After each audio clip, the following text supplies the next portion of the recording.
My name is Jacki Rogers, and I'm 72, which will be 73 this year. I was born in 1938, just before the war broke out. I spent most of the war, we were moved out of London, so my mother and I went to live in Norfolk. So I had an idyllic childhood, thanks to Mr. Hitler. So why were you moved out of London? Because my mother didn't want to. No, my mother didn't want to stay in London because I was born in Hammersmith. Yeah. So my mother wanted to get out of London. So we went to stay with some friends who had a pub in Norfolk. And I just had a wonderful childhood in the middle of the countryside. Were you not affected by... No, we only came to London once when my sister was born in 1942, and I remember sitting under the stairs when the planes were going over, and I could hear the bombs dropping around. But that's my only memory, really. And did you come back to London after the war? Yes, we came back to London after the war. I attended several schools because I started off my education in the country, and then when we came back to London, I went to a London school. And when I went to the country school, the children there didn't want to play with me because I was from the city. Yes, I was from London, and I spoke with a London accent, whereas they had a Norfolk accent. But then when I came back from I spent, I don't know, about a year in the Norfolk school. And when we came back to London after the war, and I went to a London school, the same thing happened. Because I had a slight Norfolk twang, the children there thought I was a foreigner. They can be so cruel sometimes, I know, can't they? yes. But, so I was sort of ostracised when I came to London. Was it quite tough coming back after having such a lovely, peaceful Yes, but coming back to London was a shock, a real shock. Yes, completely destroyed. I didn't see very many bomb sites where we lived in Hammersmith, at the centre of London, around the city, and that was devastated. Is that quite frightening? And well, it was by then, of course, it was like. Some of the rubble was cleared, and there were just holes in the ground. Yeah. And it was really drab and grey and stark.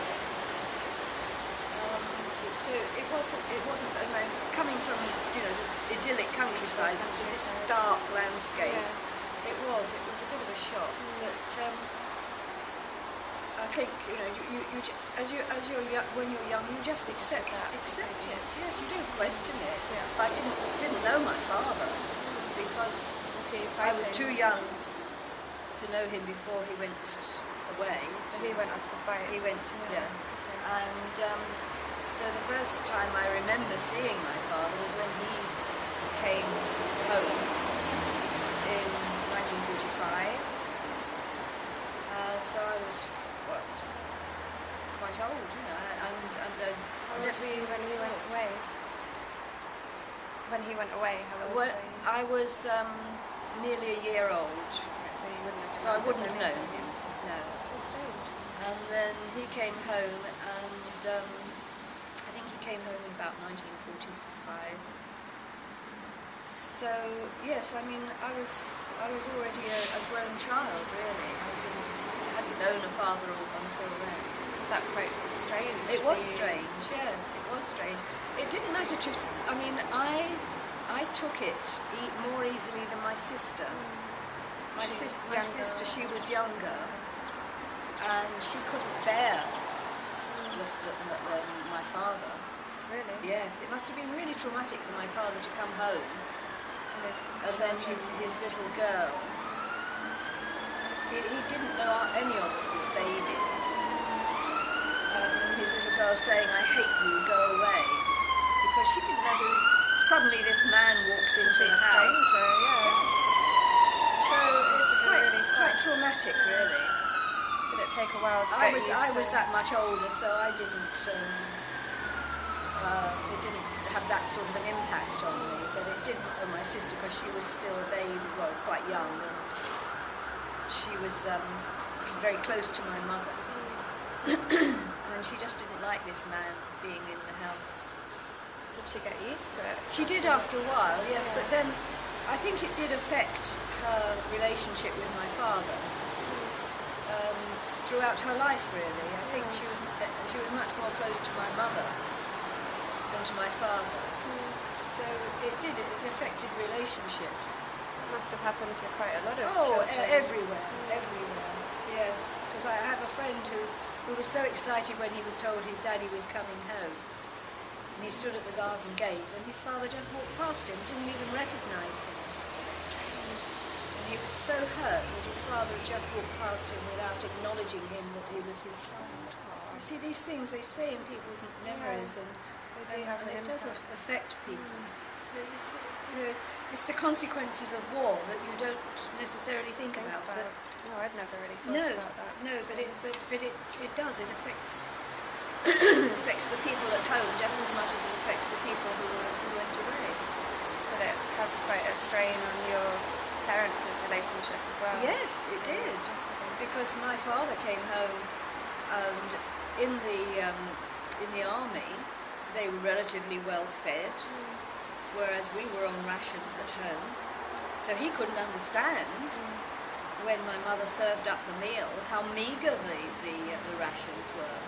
And he lost his temper because he said, I didn't come home to this, and blamed my mother. But it wasn't my mother's fault. It was because we were rationed and there wasn't that much of the food to go around. Personally, I didn't find. I mean, obviously, being young, you don't know any different. But of course, to my mother's generation, it was hard for housewives to make ends meet. Especially when their husbands were off, God knows yes, where. that's right, and terribly worried. They didn't know where they were, whether they were going to be killed or not. It was really traumatic, and I think it really deeply affected people's psyche. And I think it'll take generations, really, to eradicate those memories. When I see films of people in war-torn countries and how they're suffering, I can sympathise with them. I mean, not that we suffered as much, probably, but it has this deep psychological effect on you because of the deprivations and the fact that you're away from your loved ones. Yes. And it does affect your life. So, I mean, I was one of the lucky ones because I had a stable upbringing, but a lot of children didn't, and I'm sure it affected the rest of their lives.